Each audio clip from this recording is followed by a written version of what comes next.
A graça e a paz do nosso Senhor Jesus Cristo, eu quero deixar uma mensagem aqui hoje que o Espírito Santo colocou em meu coração, que é sobre como vencer a crise emocional, algo que é muito falado hoje em dia, né? A gente não pode ser dirigido apenas por nossas emoções, isso é muito perigoso. As emoções, elas são legítimas, sim, elas foram dadas por Deus, mas nós não podemos nos mover apenas por nossas emoções. Elas foram dadas por Deus? Foram, mas elas precisam andar completamente sobre o controle e o domínio do Espírito Santo, porque senão dá ruim. A nossa alma, ela tá totalmente ligada às nossas emoções, né? O próprio salmista, ele diz: por que estás abatida, ó minha alma? Então a Bíblia não esconde isso, muito pelo contrário, ela nos mostra que somos intensos nas dores emocionais. A gente sente medo, a gente sente angústia, tristeza, raiva, né? Então, assim, quando estudamos a palavra de Deus, a gente entende que nossos irmãos que são citados na Bíblia, que escreveram as Escrituras Sagradas, que foram guiados, né, pelo Espírito Santo, eles também tiveram dores da alma. Vou citar aqui o exemplo do profeta Elias, né? Lá em 1 Reis, no capítulo 19, versículo 4. E entrou no deserto caminhando um dia. Chegou a um pé de giesta, sentou-se debaixo dele e orou, pedindo a morte. Já tive o bastante, Senhor. Tira a minha vida, não sou melhor que meus antepassados. Olha só o que Elias chega a falar, né? Para pedir para Deus, pedir para levar ele, né? Então, nessa mensagem a gente pode perceber o comportamento de Elias depois de uma grande vitória que ele teve, uma grande vitória sobre os profetas de Baal. Durante o confronto, Elias se sentia assim, um homem forte, ele se mostrou um homem forte, né? Um homem forte, firme, seguro. Ele tinha tamanha fé que ele invocava o nome do Senhor e descia fogo do céu. Então ele tinha todos os motivos para não duvidar do poder de Deus, né? Então, mas aí Jezebel manda um recado para ele e o estado de ânimo de Elias muda, simplesmente muda do nada. Ele deita debaixo da árvore e pede a morte, né? Vemos uma mistura de um desgaste após uma vitória e ele entra em colapso emocional. Quantos de nós não passamos por isso, né? Entramos em colapso emocional. Lá em Davi também, lá no livro de Salmos, tem diversas passagens descrevendo a angústia de Davi, a culpa de Davi. É tudo questão da nossa alma que afeta o nosso corpo e o nosso espírito. Lá em Salmos, no capítulo 6, no versículo 6, ele diz: estou exausto de tanto gemer, de tanto chorar, inundo de noite a minha cama, de lágrimas encharco o meu leito. Olha que profundo. Davi que tá falando que é tanta lágrima, que ele consegue até nadar, se afundar no leito dele. Ele tava com angústia na alma, mas ele sempre se voltava para Deus. Como? Com oração e muita esperança, né? Olha só. Quantos de nós não deitamos quando vamos dormir, não encharcamos nosso leito de lágrimas? E Jó, gente? Jó viveu um sofrimento extremo. Ele sentiu uma angústia existencial tremenda. Porque lá em Jó, no capítulo 3:11, ele diz: por que não morri ao nascer e não pereci quando saí do ventre? Jó era um homem temente a Deus. Imagina a angústia de uma pessoa para falar isso. Ele passou por um luto profundo. Jó perdeu todos os seus filhos no mesmo dia. Ele perdeu todos os seus bens, todo o seu gado, tudo que ele tinha, que ele tinha construído, ele perdeu. Então a única coisa que restou, que Deus poupou, foi essa mulher. E ainda assim, ela vira e fala para ele: amaldiçoa esse Deus e morre. E o que Jó faz? Ele responde falando o seguinte: eu aceitei o bom de Deus e eu não vou aceitar o mal de Deus também? Olha que resposta mais sábia. Isso mostra a fé de Jó. Mas Jó, mesmo temente a Deus, ele questiona a sua existência, né? Aqui quando ele fala isso, ele amaldiçoa o dia do seu nascimento. Então talvez você vai se identificar. Quantos de nós já questionamos a Deus a nossa existência? Falamos para Deus: por que ainda eu vivo? Por que o Senhor não me leva? Por quê? Por quê? Pedimos para Deus nos levar muitas e muitas vezes. Quantos de nós já não fizemos isso, né? E Jeremias, lá no capítulo 20, 14, ele fala o seguinte: Maldito seja o dia em que eu nasci. Jamais seja abençoado o dia em que minha mãe me deu à luz. Jeremias, ele se sentia rejeitado, incompreendido, cansado da dor, mas ainda assim ele confiava em Deus. Outro exemplo que a gente tem, Jonas, né? Jonas no capítulo 4, versículo 3, ele diz o seguinte: agora, Senhor, tira a minha vida, eu imploro, porque para mim é melhor morrer do que viver. Olha que nível chegou Jonas, né? Jonas estava revoltado emocionalmente com a misericórdia de Deus. Deus teve misericórdia de Nínive, né? E ele estava com raiva disso, ele estava com raiva da misericórdia de Deus, falando que se o Senhor vai perdoar aqueles homens, então tira a minha vida. Quanto de nós, gente, quanto de nós pedimos para Deus castigar alguém e a gente se revolta quando Deus, se revolta por Deus ter misericórdia dessa pessoa. Ou essa pessoa não recebe o que a gente acha que essa pessoa merece, o castigo que a gente acha que essa pessoa merece, né? Essa oração, gente, impensada, a gente faz porque estamos angustiados, aflitos de alguma forma. Ao assistir uma injustiça, por exemplo, então Jonas estava achando injusto Deus perdoar o povo de Nínive. E essas angústias levou Jonas a falar para o Senhor, para tirar a vida dele, né? Raiva, isolamento, desejo de morrer, são características emocionais que muitos de nós temos, né? E Marta? Jesus dá o diagnóstico em Lucas 10, capítulo 41, que fala: Marta, Marta, você está preocupada e inquieta com muitas coisas. Quantas Martas existem aí? Amém? A Marta está super envolvida em muitas tarefas para agradar Jesus. Mas ela estava trabalhando para servir Jesus com aquilo que ela sabia fazer, que era servir. Então ela queria agradar Jesus. Mas a história de Marta não era fácil, né, gente? Não é uma história fácil. Porque já pensou você, tá em casa, já planejou a refeição do dia, um exemplo, um almoço, e de repente chega no mínimo 13 pessoas na sua casa, sem aviso, sem você ter... E você ter que se virar para alimentar no mínimo 13 homens. Então Marta envolvia muito em resolver o problema. E quantas vezes nós envolvemos por querer resolver o problema, né? Cavamos o nosso próprio poço emocional.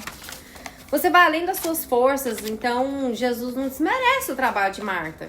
Mas ele fala: Marta, Marta, estás ansiosa e perturbada com muitas coisas. Maria escolheu a boa parte e essa não lhe será tirada. Jesus está dizendo que Marta, o que Marta está fazendo é maravilhoso, mas é passageiro. Quer dizer assim: Marta, eu posso esperar mais, senta aqui, aprende mais de mim, aproveita que eu estou aqui e vem se alimentar de mim, aquieta sua alma. Mas muitos de nós abraçamos o ativismo na igreja. A gente tenta tamponar as nossas emoções, aí ficamos mais doentes ainda, né? Aí você se sente a Marta, injustiçada, porque tem sempre uma Maria lá, adorando, e você tá ali sobrecarregada, aí você pensa que pode barganhar com Jesus, né? E diz: Senhor, o Senhor não se importa, igual Marta falou pra Jesus: o Senhor não se importa enquanto eu tô aqui ralando, a minha irmã tá aí sentada? Diz pra ela, Jesus, diz a ela pra me ajudar. Marta dá uma ordem pra Jesus, dar uma ordem pra Maria. Vê se tem condição, vê se tem lógica, negócio desse. Marta, quando a gente tá emocionalmente afetado, gente, realmente a gente faz umas coisas esquisitas, né? E Paulo? Gente, aflição e pressão emocional. Lá em 2 Coríntios, no capítulo 1, versículo 8, ele diz assim: irmãos, não queremos que vocês desconheçam as tribulações que sofremos nas províncias da Ásia, mas as quais foram muito além da nossa capacidade de suportar, a ponto de perdermos a esperança na própria vida. Às vezes a gente fala que o Senhor nunca vai dar algo que a gente possa suportar, né? Mas o Senhor diz que nunca nos daria tentação além das nossas forças. Mas ele não diz que nós não sofreríamos, né? Não sofreríamos a ponto de falar, Senhor, eu não consigo, Senhor, eu não tô aguentando, eu não tô suportando mais, me ajuda, me socorre. E o apóstolo Paulo fala justamente isso, né? E olha que ele suportou muita coisa. Se tem uma coisa que alguém que suportou muita coisa foi Paulo. Coisas além que humanamente seria possível suportar. Mas também aprendeu a depender de Deus, né? A Bíblia não esconde as emoções humanas. Então, ela mostra que a fé e a dor pode sim coexistir. A fé é um emocional abalado. E pode acontecer na mesma pessoa, a pessoa ter fé e ter uma dor. Às vezes a gente pensa assim, né? Fulano tá com esse problema, fala assim, mas ele não é crente, tá aí ansioso, tá aí depressivo, com síndrome do pânico, angustiado, desesperado, com raiva, irado, né? E ele não crê, quem tem Deus não passa por isso, mas a Bíblia deixou bem claro que todos esses que eu citei eram homens e mulheres de Deus, gente. Eles andavam com Jesus. Claro que nossa alma é vulnerável. Nós estamos no mundo, né? E Jesus mesmo disse que no mundo tereis aflições, não foi isso? Não é isso mesmo que fala na Bíblia? Então, aflição é uma coisa da alma, é uma coisa que você sente, você está aflito, você sente a aflição. Mas Jesus também diz, tem de bom ânimo, não desespera. Você está inserido em um lugar que provoca dores. Você está inserido em um mundo caído, mas tem de bom ânimo. Eu venci vestido de humanidade. Jesus, ele também questionou ao ponto de suar sangue lá no Getsemane. Ele estava tão angustiado com a morte, tão angustiado, que ele suou sangue. Entretanto, ele teve coragem de dizer, se possível, passe esse cálice de mim, Senhor. Eu estou em sofrimento. Contudo, não seja feito como eu quero, mas como tu queres. Sua vontade é melhor do que a minha.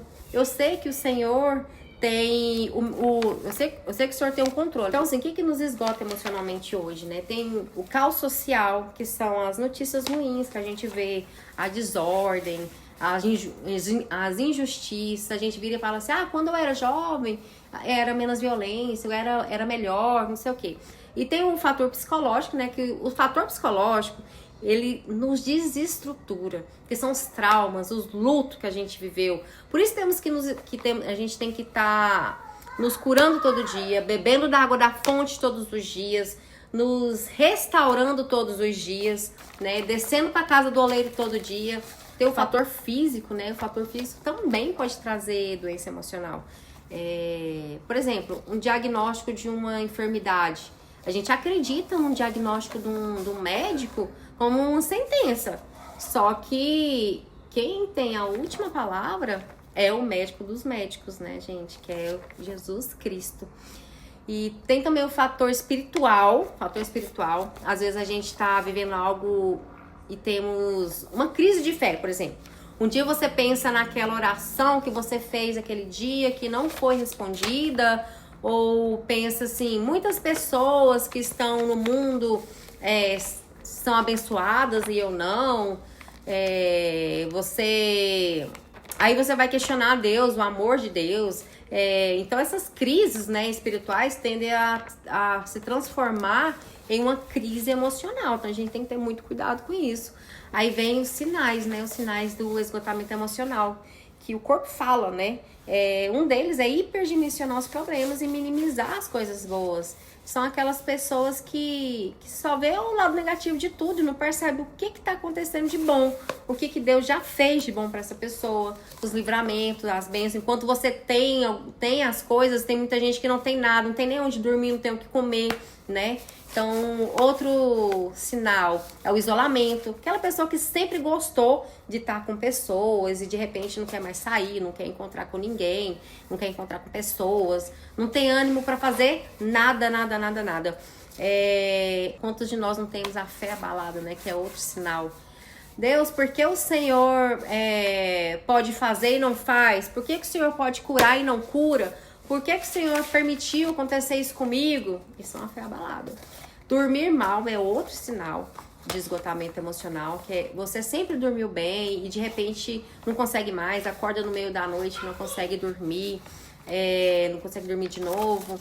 E aí começa a emendar noites e noites, aí vem insônia, a cabeça não para de trabalhar e de pensar em coisas que você não pode resolver. Começa a pensar em 1000 coisas. Então, assim, é um sinal de alerta. A irritabilidade. Eita, glória, gente. Por exemplo, alguém te fecha no trânsito. Ali você já deixa de ser crente. Ali, algo não sai igual você queria, já derruba o mundo. Então, é um sinal. Falha de memória também. Eu confesso que eu também tenho muito falha de memória. Tá, mas e a solução pra tudo isso, Tony? Porque você falou e eu me senti desequilibrada. Ai, crise emocional. Gente, a solução é muito simples. Ela exige disciplina pra buscar. Por exemplo, quando o médico passa um antibiótico pra você beber, pro seu filho, por exemplo, você tem que tomar nos horários certos, não é? Você coloca até o celular para despertar no horário certinho, porque não pode falhar, não pode interromper, porque senão fortalece a bactéria, não é mesmo? Então a gente tem que ter essa disciplina para a gente ter nossas emoções equilibradas também. A nossa alma aquietada, ela precisa de disciplina. Então, primeiro, se você volta para quem fez, você vai se voltar para quem fez. Quem que fez a sua alma? Quem te deu as emoções? Quem que é aquele que é capaz de governar os sentimentos? A primeira coisa é a confissão e a rendição. Fala pra Deus como você está se sentindo. Senhor, eu não tô aguentando, eu tô desequilibrado, tô ansiosa, tô angustiada. Fala pra Deus, Deus, eu preciso do Senhor, me cura. Segundo, descansar, gente. Segunda solução, descansar. A Bíblia ensina, né, a importância de descanso. O próprio Jesus diz: vinde a mim todos que estáis cansados e oprimidos. Oi, amor. E eu vos aliviarei. Tomai sobre vós o meu jugo e aprendei de mim, que sou manso e humilde de coração. É a transformação. E encontrareis descanso. Então, nós nos desgastamos, né? Porque a gente quer mostrar para as pessoas, provar que a gente é bom no que faz, que a gente consegue, igual Marta fazia, né? Acaba que a gente trabalha além da conta, trabalha na igreja igual um burro de carga. Até mesmo para mostrar para as pessoas que é bom naquilo, né? Acaba se sobrecarregando, mas não para diante de Deus para adorar. Substitui a adoração pelo serviço. E Deus não agrada disso, né? Outra coisa é cuidar da saúde física, né? Consumir alimentação saudável, fazer exercício que libera a endorfina, porque a endorfina ajuda a alinhar as emoções, né? O nosso corpo, ele é templo e morada do Espírito Santo. Então, o Espírito Santo habita em nós. Então a gente tem que ter cuidado, muito cuidado com o que sai da nossa boca, o ambiente que a gente frequenta, as conversas que a gente participa, a comida que a gente come, as roupas que a gente veste. Então tudo, as companhias, gente, as amizades, tudo a gente tem que ter cuidado. Em quarto lugar, a gente faz escolhas que aliviam esses sintomas. O que é? Sair do ambiente que te adoece. Você vai lá e continua comendo errado, continua trabalhando demais, continua se abastecendo, né, da internet, que só tem notícias trágicas aí, que te deixa mal, continua andando com gente que só fala de tragédia o dia inteiro, más companhias que não edificam o espírito, continua se nutrindo das más notícias. Jornal Nacional, por exemplo, assiste o Jornal Nacional pra você ver. Assiste um filme, gente. Uma série que edifica o Espírito Santo. Abre o YouTube e vai ouvir a palavra de Deus. Isso vai te edificar, vai te fazer bem. Quinto lugar, coloca pra fora. Gente, coloca diante de Deus, que seja diante de um terapeuta, diante de um pastor, de um psiquiatra. Gente, a depressão e a síndrome de burnout, eu não sei pronunciar esse negócio. Também é fisiológico, não só emocional, gente. Seu cérebro está inflamado. Por isso que é importante, né, uma alimentação saudável, um exercício físico. Então, assim, ora para Deus, fala com um amigo, que você tem confiança, mas não guarda para você não. Coloca para fora as angústias, os medos, as dores. Deus trabalha através das pessoas, né? Pede direção de Deus para mostrar em quem confiar. Pede para Deus te mostrar em quem você pode confiar, uma pessoa madura na fé, para que você também possa ficar maduro na fé e seja uma pessoa que também pode ajudar alguém, possa ajudar outras pessoas, né? Então, assim, essas doenças emocionais não quer dizer que você tem pouco de Deus, você tem pouca fé, que Deus não está com você. Pelo contrário, como nós vimos aqui vários exemplos, né? A Bíblia nos mostra isso claramente, ela não esconde que nossos irmãos em Cristo, que até muitos deles andaram com Jesus, tiveram essas crises emocionais. Então, assim, não perca sua fé, não perca sua confiança e entrega tudo isso para quem te deu, para Deus, para o fabricante. Quando você compra um carro novo, um carro dos seus sonhos, e ele dá algum defeito, você tem que fazer uma revisão, ou para quem que você leva? Você leva em qualquer lugar ou você vai levar no fabricante? Então eu vou levar para alguém que entende do assunto, porque é eles que fizeram. Então assim, gente, somos nós. Fala com Deus, entrega para Deus as suas angústias, suas emoções, né? Que Ele vai cuidar, Ele vai usar pessoas para te ajudar, para te aconselhar, para te acalmar, né? Da mesma forma que o Espírito Santo conduziu nossos irmãos em Cristo para escrever as Escrituras Sagradas. Então, a Bíblia foi escrita por mãos de homens, tá certo? Que foi usados pelo Espírito Santo, assim mesmo. As pessoas vão ser usadas por Deus para nos aconselhar, nos aconchegar, nos acalmar, né? Então, entrega para Deus, ora. Senhor, eu não aguento, o Senhor me ajuda. Senhor, eu tô irada, eu tô com raiva, eu quero matar alguém, tira esse sentimento de mim. Enfim, fala com o Pai. Não quer dizer que você tem menos de Deus. Só não perca sua fé, sua confiança e entrega para Ele. Porque Ele é capaz de te dar a calma, Ele é capaz de te dar a paz, porque Ele mesmo fala que no mundo a gente vai ter aflição, né? E pra gente entregar sobre Ele, que Ele venceu o mundo. Então eu espero sim que essa mensagem possa te edificar de alguma forma, possa alimentar, né, o seu espírito. E vamos estudar um pouco mais sobre a palavra de Deus, ter mais conhecimento, porque a linguagem, eu acabei de mostrar, a Bíblia é um livro, gente, que quantos mil anos foi escrita a Bíblia e a gente passa, a gente vive e presencia coisas que estão lá. Então, a receita tá tudo lá, a cura da alma tá lá, o segredo pra tudo que você precisar, tudo. É um relacionamento que deu errado, é um casamento, é um filho que tá dando problema, é trabalho, tudo tem lá. Tudo tem lá, então, até as nossas emoções. Então, fiquem com Deus, que Deus abençoe.